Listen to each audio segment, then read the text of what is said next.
30 Maret 1974, bangunan ini kemudian diresmikan oleh Bapak Ali Sadikin sebagai Museum Sejarah Jakarta. Dari Buni ke Jabodetabek.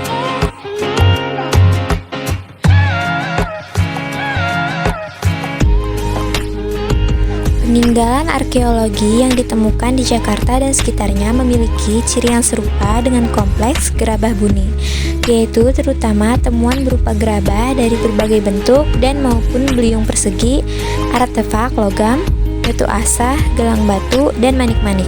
Situs pertama yang memperlihatkan ciri seperti ini terdapat di Desa Buni, Bekasi.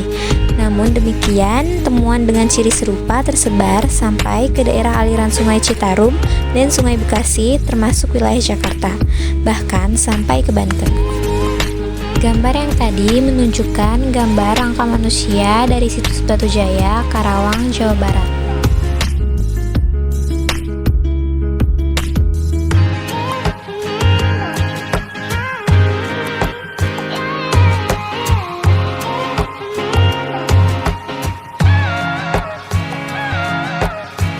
Di berbagai tempat di pesisir utara Jawa Barat dan dari timur ke barat pada daerah aliran sungai-sungai Ciparaga, Citarum, Bekasi, Cilewung, dan Cisadane. Persebarannya ke barat sampai ke Anyer masuk Jakarta. Gerabah Buni dapat dibedakan menjadi dua macam, yaitu gerabah yang berwarna kemerahan dan gerabah yang berwarna keabu-abuan. Gerabah-gerabah ini dibuat dengan teknik tatap pelandas.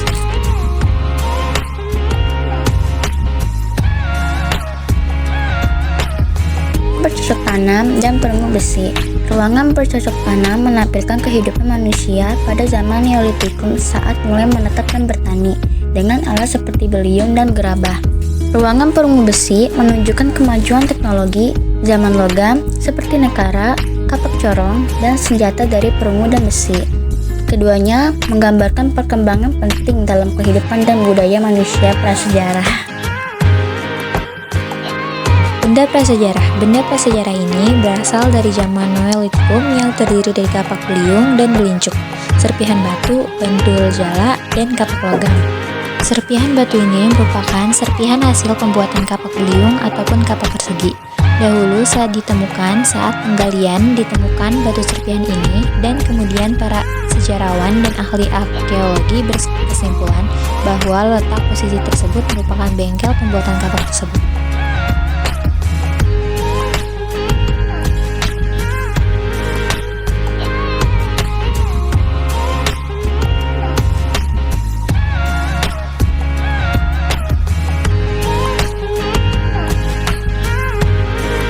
Ruangan wilayah Kerajaan Tarumanegara. Tarumanegara adalah salah satu kerajaan tertua di Nusantara abad 5 Masehi, selain Kutai abad 4 Masehi, yang meninggalkan prasasti-prasasti Yupa di Kalimantan Timur. Nama Taruma berarti warna biru indigo yang di dalam benda masih memiliki arti yang sama. Tradisi Sunda mengenal nama ini sebagai warna alami yang berasal dari daun tanum yang dipakai sejak dahulu untuk mewarnai pakaian. Ada 3 prasasti di ruangan ini, semua dalam bentuk replika. Yang pertama adalah replika prestasi kebun kopi Tapak Gajah yang menceritakan tentang gajah tunggangan Raja Purnawaman yang ditemukan pada abad ke-19.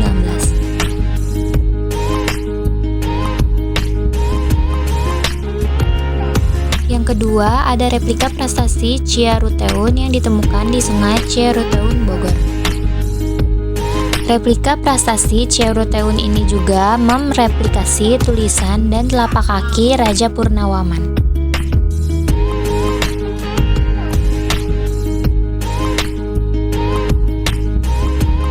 Yang ketiga adalah replika prasasti Tugu.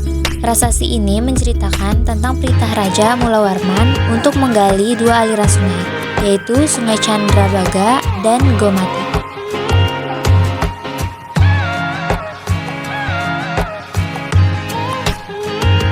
Di sini ada patung Wisnu Cibuaya I yang ditemukan pada tahun 1951.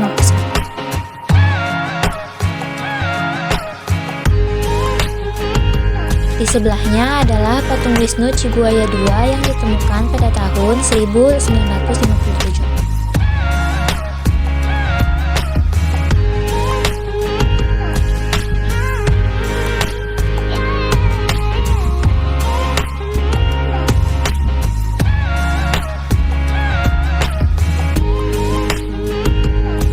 adalah patung arca Durga Kali yang ditemukan pada tahun 1883. Di sampingnya adalah patung batu Ganesha yang ditemukan pada tahun 1990.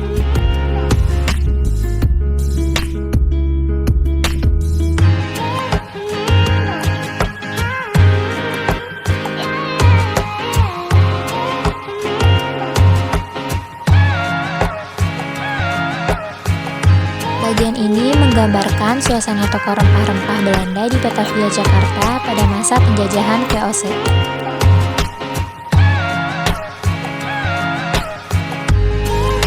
Di ruangan ini ada sebuah lukisan megah yang ikonik berjudul 3 Keputusan Pengadilan. Lukisan itu terdiri dari 3 bagian, masing-masingnya menggambarkan 3 kejadian pengadilan yang berbeda. Ketiga lukisan tersebut dapat memberikan contoh tentang konsep hukum yang adil tanpa pandang bulu.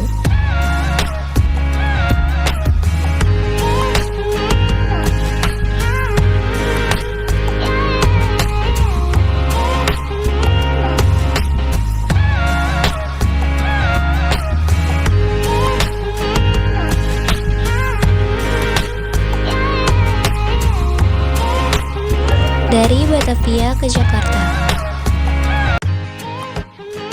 Di ruangan ini terdapat banyak furnitur yang berasal dari abad ke-19.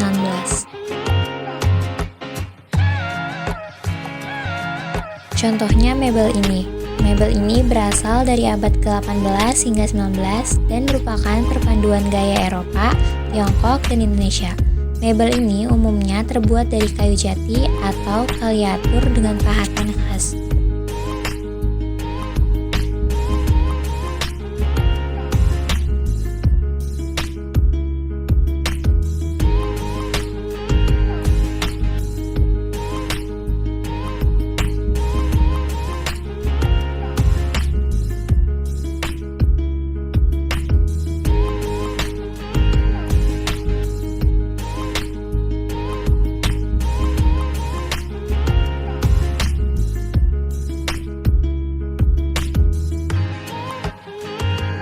Dari Batavia menjadi Jakarta.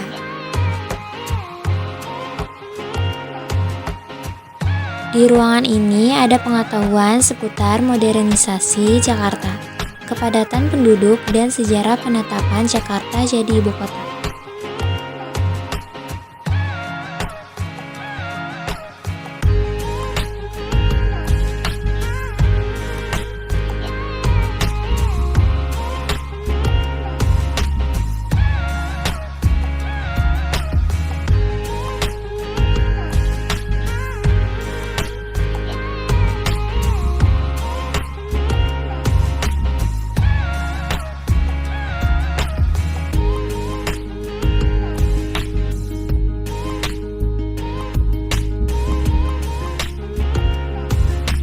Di sini ada beberapa furnitur dari abad ke-18.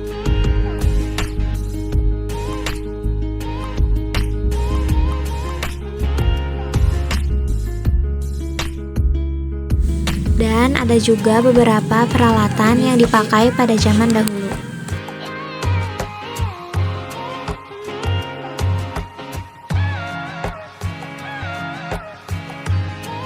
Kampung Omelanden. Ruangan ini mengulas tentang Kampung Omelanden, yaitu perkampungan etnis-etnis di luar area Batavia. Pada era Hindia Belanda I, Batavia adalah pusat pemerintahan yang dikelilingi oleh tembok atau benteng dan hanya boleh ditinggali oleh orang Belanda saja. Sedangkan etnis lain diberi tanah sesuai dengan kelompok sukunya masing-masing dan harus tinggal di luar benteng Batavia. Pemukiman di luar benteng Batavia inilah yang disebut Omelanden. Wilayah Omelanden yang terbagi berdasarkan etnis ini akhirnya menjadi asal-muasal nama daerah-daerah di Jakarta hingga saat ini.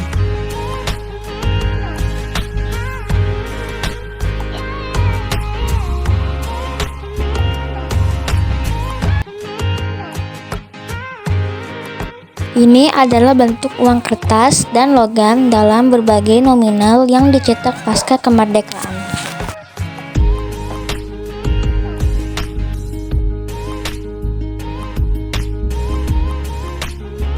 Sidang Dewan Pengadilan. Ruangan ini adalah ruangan yang dulunya dijadikan sebagai tempat persidangan. Pahlawan nasional yang pernah menjalani sidang di ruangan ini adalah Pangeran Diponegoro dan Cuk Nyak Dien. Di meja inilah para hakim duduk untuk menentukan sanksi hukuman bagi para terdakwa yang dianggap sebagai musuh Belanda. Lemari ini adalah lemari asli yang dipesan pada tahun 1747 dan dipakai oleh Dewan Pengadilan untuk menyimpan buku dan berkas mereka.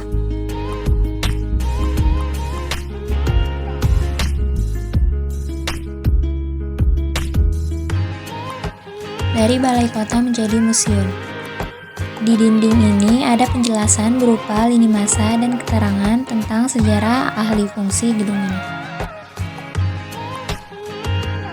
Ini adalah lukisan Petrus Albertus van der Para yang pernah memimpin Batavia di tahun 1761. Dari keterangan di sini, van der Para diduga pernah terlibat korupsi dan nepotisme.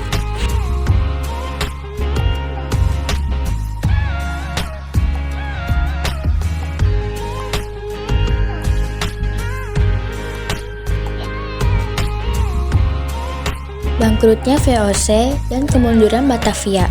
VOC bangkrut dan dibubarkan pada tahun 1799 karena masalah keuangan yang serius, termasuk korupsi, biaya peperangan yang tinggi, dan persaingan dengan perusahaan dagang lain. Kemunduran Batavia sebagai ibu kota Hindia Belanda juga disebabkan oleh faktor-faktor tersebut, termasuk perusahaannya politik di Belanda dan munculnya perdagangan bebas. Ini adalah sekat ruangan bergaya barokyo yang berasal dari abad ke-18.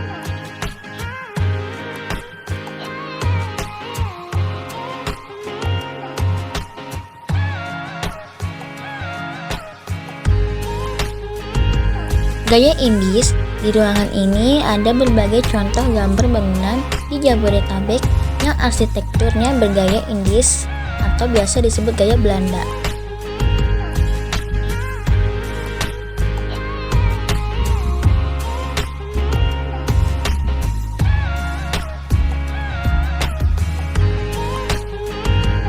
Melaka atau Malaca dulunya adalah sebuah kesultanan yang dipimpin oleh para Meswara. Setelah masa kejayaan Kesultanan Melaka di tahun ke-111, akhirnya Malaka berhasil diinvasi dan diambil alih oleh Portugis.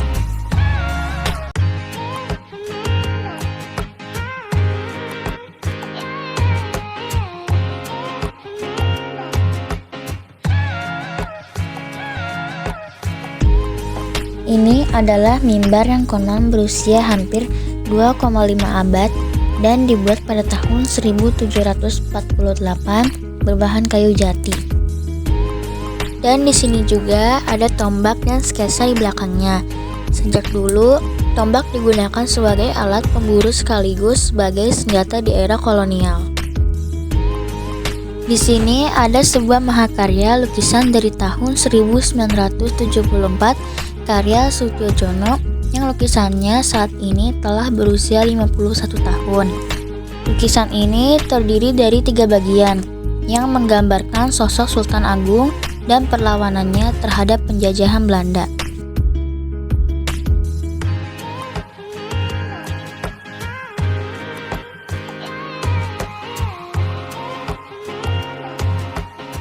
Terbentuknya Batavia dimulai dengan perebutan kekuasaan atas Jayakarta oleh VOC pada tahun 1619 yang dipimpin oleh Jan Vistezon Coen. Setelah merebut Jayakarta, Coen memutuskan untuk mengubah nama kota tersebut menjadi Batavia. Ini adalah market area Batavia di zaman dahulu.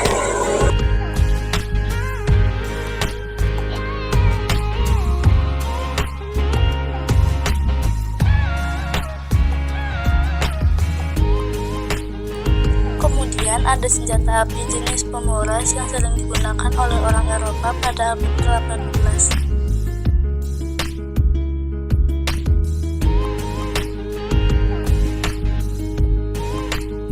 Gambaran kehidupan di Batavia. Di ruangan ini diperlihatkan beberapa gambaran kehidupan di Batavia dalam bentuk sketsa dan litografi. Dan ini miniatur kapal milik VOC.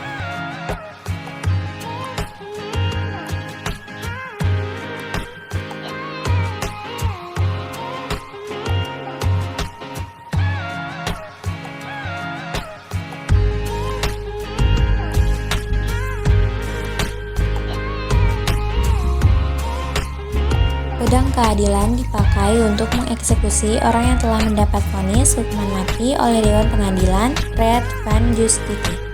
Panjang pedang 106 cm dan lebarnya 5,5 cm.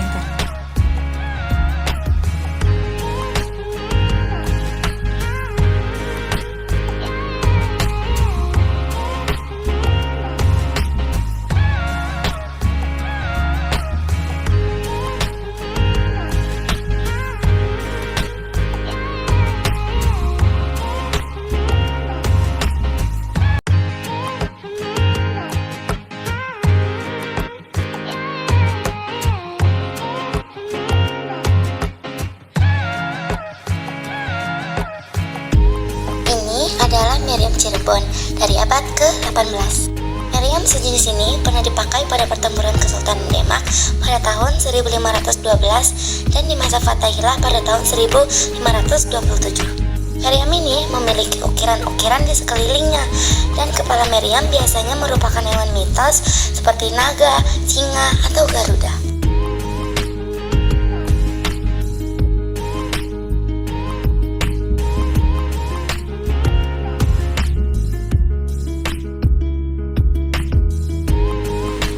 Ini adalah penjara bawah tanah laki-laki. Penjara ini digunakan untuk menahan tahanan dan tokoh masyarakat yang menentang penjajahan Belanda, termasuk Pangeran Diponegoro.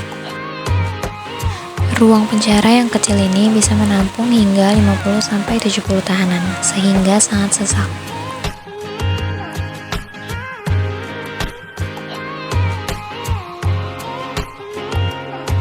Penjara bawah tanah wanita Merupakan ruangan atau sel yang terletak di bawah tanah yang